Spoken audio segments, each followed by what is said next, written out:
Olá, boa tarde. Professor Passos, mais uma vez aqui com vocês. Essa é a nossa segunda aula do sistema reprodutor feminino. Vamos dar aqui continuidade, dessa vez falando da fisiologia desses órgãos. Peço a vocês que não reparem o áudio, porque onde eu moro aqui tem muita árvore. Então, tem muitos pássaros aí cantando e tal, né? Então, vocês possivelmente ouvirão aí o canto aí de alguns pássaros, ok? Muito bem, então vamos lá. Vamos falar aqui, eu fiz um desenho aqui, ampliei ele para facilitar um pouco aqui a visualização. Então, a gente vai falar de início aqui dos ovários, né? Estou falando dos ovários, porque eu não representei aqui, mas é um órgão par, né? Então, nos ovários é o local onde acontece a produção de óvulos, né? E no final do ciclo, né, da mulher, então um óvulo desse vai estar maduro e, em caso havendo um momento propício, vai acontecer então a fecundação. Em não acontecendo a fecundação, o óvulo vai vir para o útero e aonde no final do ciclo, em forma de menstruação, deixa aí o útero. E nos ovários também, ele tem uma função muito importante, que é a função endócrina, né? Porque lá também, no ovário, produzem-se os hormônios femininos, né? O estrogênio e a progesterona.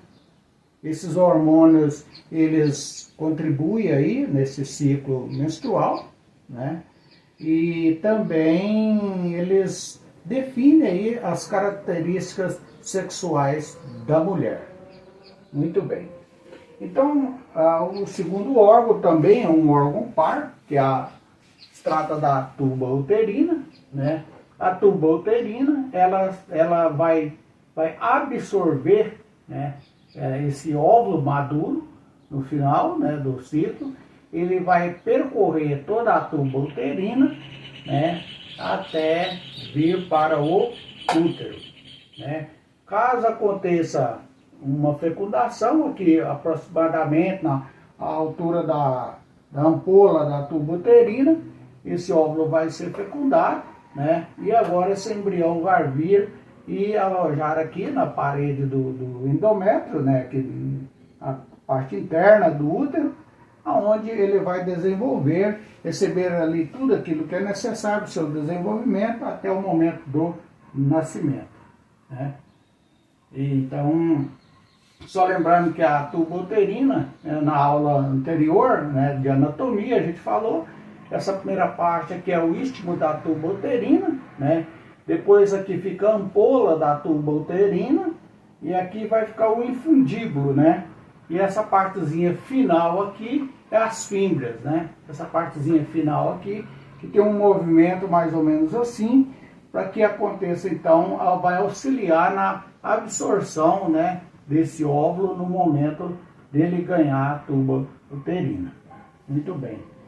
E vamos falar então do útero, né? O útero, ele é um órgão bastante musculoso, né?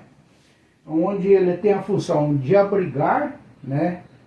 E tem a função, ele vai auxiliar abrigando e, como eu já disse ali, onde vai acontecer o desenvolvimento, né? Do primeiro momento um feto até no momento do nascimento. Muito bem. E o útero também, ele não poderia deixar de falar, ele é um órgão que possui 3 camadas de revestimento. A camada interna, aqui, é o endométrio, né? Então esse endométrio, ele é o local onde acontece, né, uma modificação constante. No momento ele está preparando para o início do ciclo, outro momento ele já está preparando para descamar, e assim por diante. Então, entre o endométrio e o perimétrio, nós temos o miométrio. O miométrio, ele é uma camada formada por uma musculatura lisa, né? E ele tem uma capacidade de contrair muito grande. E essa contração, ela é uma contração involuntária, né? Não depende de querer ou não da mulher. Então, essa contração, ela tem uma função primordial, que é ajudar no momento do nascimento, fazendo com que essa criança deixe o útero, né? Ela contrai, então ali naquela contração ela ajuda que a criança deixe o útero, né? E também algumas mulheres têm problemas muito sérios, né? Aí na época período da menstruação, elas têm cólicas muito fortes, e essas cólicas é em função da contração, né, dessa musculatura aí do miométrio, né? Então a camada externa, que assim vamos dizer, é o perimétrio. O perimétrio é um revestimento do útero, né? Podemos dizer assim, a parte mais externa. É uma camada serosa, formada por tecido conjuntivo frouxo, né? E é uma camada superficial de epitélio escamoso simples. Então, é a composição aqui do perimétrio, certo? E só aqui a nível de recapitulação, então essa parte superior aqui, nós chamamos de fundo do útero, né?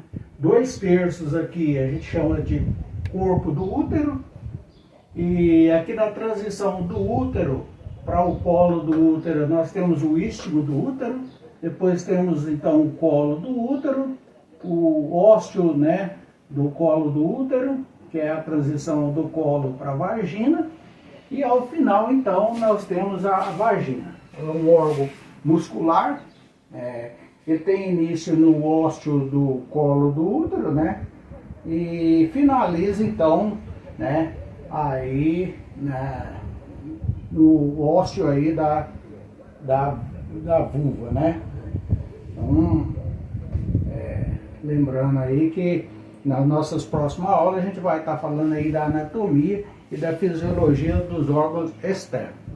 Então é isso que eu tinha para hoje. Agradeço aí a vocês, peço a colaboração aí, que vocês ao assistirem, comentem, deixem um joinha, compartilhe aí para dar uma força para esse professor, né? E minha intenção aqui é estar a cada dia tentando fazer um conteúdo melhor, de mais qualidade. E lembrando que eu sou professor de sala de aula e jamais eu havia gravado uma aula. Então essa é a nossa segunda aula que eu estou gravando. Meu muito obrigado e até a nossa próxima aula.